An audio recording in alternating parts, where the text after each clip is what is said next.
years po partake ng playoffs kung paano kami kasi elimination round.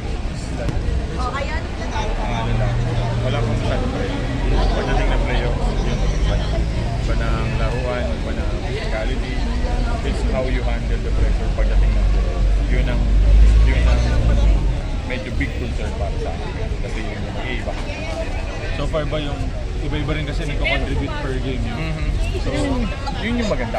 It's not only Jonard, it's not only Adrian, there are sometimes si Felix, there are times si Kaylan. So, yung mahirap scoutin yung ganun na halos lahat pwedeng pumutok any given time. So, yun yung kagandahan yung team namin.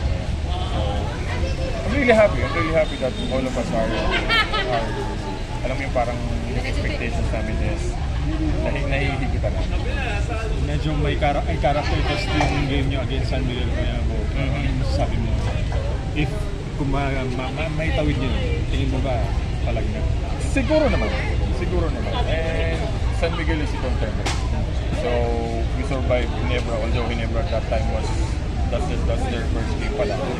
Tapos, second namin ito San Miguel. Pag na-survive namin ito, I think we have good chance. We have a better chance. Kasi, yung problema naman namin last time with San Miguel sa All Filipinos, si Gulmar lang. We don't have schedule pa yung panapan. So, we have Aaron here, I'm still here. So, tulungan namin. And, let's see kung hanggang saan. It's okay to lose against a strong team. Pero ang gusto lang namin is we fight. Lumaban kami hanggang kung saan kami abot. Malay mo, makasungkit ka ng panahon. Thank you. Thank